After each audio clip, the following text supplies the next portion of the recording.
ৰাতিপুৱা ঘৰ ঝাৰু দি ধুনীয়াকৈ মুচি কাচি বন্তি গছি দি নিজৰ কামখিনি কৰি ইহঁতক স্কুললৈ লৈ যাওঁ আৰু স্কুলত ইহঁতক থৈ আহি ঘৰটো এনেদৰে এবাৰ ঝাৰু নিদিলে ভাল নালাগে।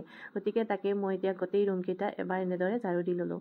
আৰু এতিয়া মোৰ পাকঘৰত অকণমান কাম আছে। ইহঁতে খাই যোৱা বাচন কেইখনমান ধুব বাকী থাকিছিল আৰু সেয়া মই সেইখিনি বাচন ধুনীয়াকৈ এতিয়া ধুই লৈছোঁ। আৰু দৌৰা দৌৰি হয় যে এইকেইখন বাচন ধুবলৈ অকণমান সময় কম হৈ যায়, সেইকাৰণে এতিয়া ধুনীয়াকৈ ধুই লৈছোঁ। আৰু ৰ'ব আপোনালোকে আঁতৰি নাযাব, ৰাতিপুৱা কি টিফিন বনালোঁ তাকে শ্বেয়াৰ কৰোঁ আপোনালোকৰ লগত। এয়া মই আটা ধুনীয়াকৈ মাৰি লৈছোঁ আৰু ভাতৰ লগতে আলু বইল কৰি লৈছিলোঁ। পিঁয়াজৰ লগত ধুনীয়াকৈ অকণমান নিমখ দি আৰু তেল দি পিটিকা কৰি লৈ এনেদৰে ভিতৰত সোমাই লৈছোঁ। তাৰপাছত লাহে লাহে বেলনাৰে বেলি মই আলু পৰঠা বনালোঁ। এতিয়া এখন থাকি গ'ল, সেইখন বাৰু লচি বনাম। আৰু এয়া মই আলু পৰঠা বনাই আছোঁ। ইহঁতক আজি টিফিনত আলু পৰঠাই দিলোঁ। আৰু গোটেইখিনি কাম হোৱাৰ পাছত এয়া মই সৰু মাছ বাচি আছোঁ, কাৰণ সৰু মাছ এইকেইদিন আনি আছে আমাৰ ঘৰত। ল'ৰাই সৰু মাছ পিঁয়াজেৰে ভাজি দিলে খাবলৈ বহুত ভাল পায়, সেইকাৰণে সৰু মাছেই আনি আছে। খাবলৈ ভাল কিন্তু বাচিবলৈ বহুত টান, সেয়েহে এতিয়া মই সৰু মাছখিনি ধুনীয়াকৈ বাচি চাফা চুফা কৰি ল'লোঁ।